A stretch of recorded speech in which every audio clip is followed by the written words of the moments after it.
오늘 우리에게 주시는 하나님 말씀 함께 봅니다. 오늘 우리에게 주시는 하나님 말씀은 출애굽기 29장 38절부터 46절입니다. 그러면 다 함께 읽습니다. 내가 제단 위에 드릴 것은 이러하니라. 매일 1년 된 어린 양 2마리니 한 어린 양은 아침에 드리고 한 어린 양은 저녁에 드릴지며 한 어린 양에 고운 밀가루 10분의 1 에바와 찌은 기름 4분의 1 흰을 더하고 또 전대로 포도주 4분의 1 흰을 더할지며 한 어린 양은 저녁 때에 드리되 아침에 한 것처럼 소제와 전제를 그것과 함께 드려 향기로운 냄새가 되게 하여 여호와께 화제로 삼을지니 이는 너희가 대대로 여호와 앞 회막문에서 늘 드릴 번제라. 내가 거기서 너희와 만나고 내게 말하리라. 내가 거기서 이스라엘 자손을 만나리니 내 영광으로 말미암아 회막이 거룩하게 될지라. 내가 그 회막과 제단을 거룩하게 하며 아론과 그의 아들도 거룩하게 하여 내게 제사장 직분을 행하게 하며 내가 이스라엘 자손 중에 거하여 그들의 하나님이 되리니 그들은 내가 그들의 하나님 여호와로서 그들 중에 거하려고 그들을 애굽 땅에서 인도하여 낸 줄 알리라. 나는 그들의 하나님 여호와니라. 아멘.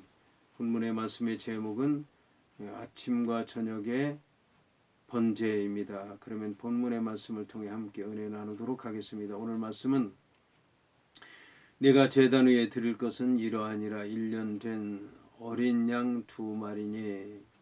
오늘 말씀을 보면 제단 위에 드릴 것이 있는데 매일 1년 된 어린 양 2마리를 드리라고 이제 말씀하고 있습니다. 1년 됐다라고 하는 것은 매일 드려야 되는 것이기 때문에 그렇습니다. 1년 내내 드려야 되는 것이기 때문에 1년이라고 하는 기간을 거친 1년 된 어린 양을 드리라고 말씀한 것입니다. 어린 양은 이제 이스라엘 백성들 모두를 위해서 드리는 것이고 제사장 대제사장의 직분을 떠나서 그 사람 한 사람을 위해서 드리는 제물이라고 얘기할 수도 있을 것입니다. 이것은 이제 아침과 저녁으로 드려야 되는 것인데 아침에 드리는 것은 사람의 일을 시작하지만 여호와 하나님께서 함께 하실 줄로 믿고 드리는 것이고 저녁은 여호와 하나님을 위해서 드리는 것인데 하루를 시작하는 시간이기 때문에 하나님의 시간은 저녁부터 시작하는 것이기 때문에 여호와 하나님께서 밤에도 역사하실 줄로 믿고 믿음으로 드리는 제물이라고 얘기할 수가 있을 것입니다. 그래서 이제 한 어린 양은 아침에 드리고 한 어린 양은 저녁 때 드리라고 말씀하고 있는데 어린 양을 드릴 때 고운 밀가루 10분의 1 에바를 드리라고 말씀하고 있습니다.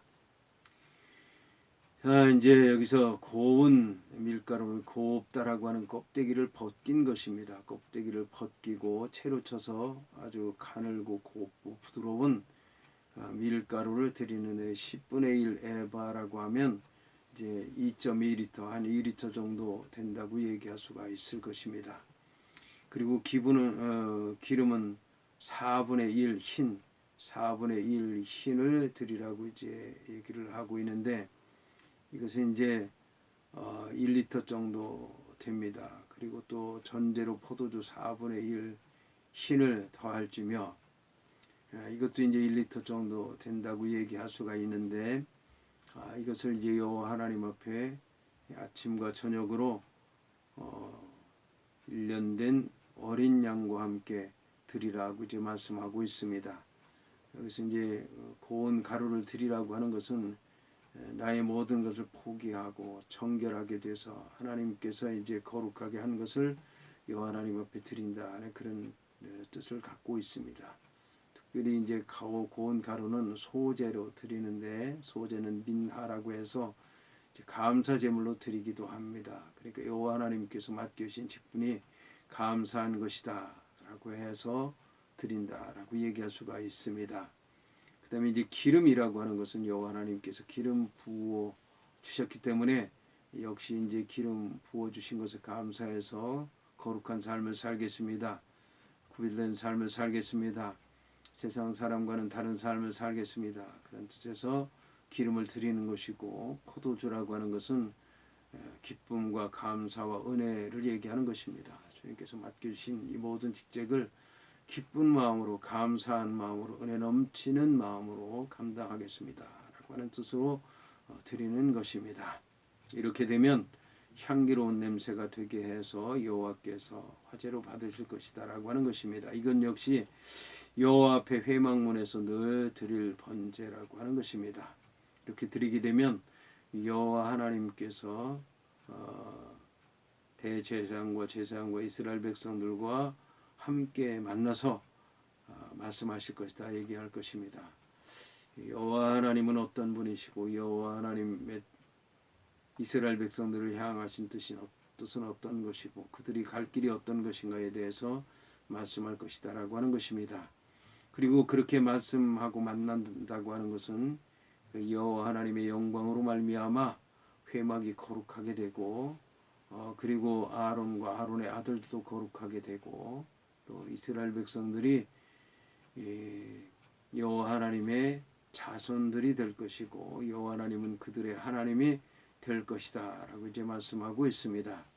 이렇게 하는 것은 여호와 하나님께서 이스라엘 백성들 중에 거하려고 하는 것이다.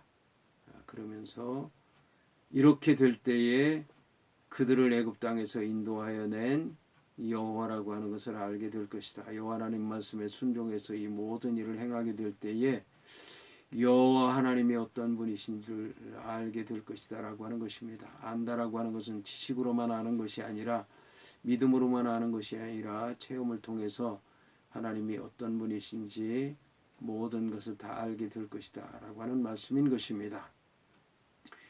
그러면서 여호와 하나님은 어떤 분이냐? 여호와 하나님은 이스라엘 백성들의 하나님이시고 이스라엘 백성들 하나님인 여호와시고 이스라엘 백성들을 애굽 땅에서 인도하여 낸 하나님이시다라고 하는 것을 말씀하고 있습니다. 여호와 하나님께서 왜 이렇게 제사장 위임식을 하도록 했는지 오늘 말씀을 통해서 분명하게 말씀하고 있습니다.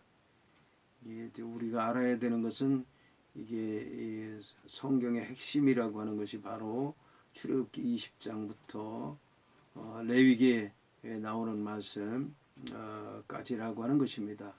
이것을 이스라엘 백성들은 이제 율법 가운데서도 가장 중요한 것으로 여겼다라고 하는 것, 제사에 관한 것, 또 율법에 관한 것, 또 성막에 관한 것이 이것이 이스라엘 백성들의 믿음의 핵심이라고 하는 것을 알아야 될 것입니다. 그런데 안타까운 것은 이제 이것에 대해서 하나님 믿는 백성들이 제일 알려고 하지 않고 제일 지루하게 생각을 하고 제일 묵상하지 않는다라고 하는 것입니다. 구약 성경의 전체 율법의 중심 이스라엘 백성들이 가장 중요하게 여기는 것 이것에 대해서 우리는 알아야 될 것입니다. 그래야 하나님의 뜻이 무엇인지 이스라엘 백성들이 자랑하는 것이 무엇인지 성경의 핵심이 무엇인지 바로 알게 될 것입니다.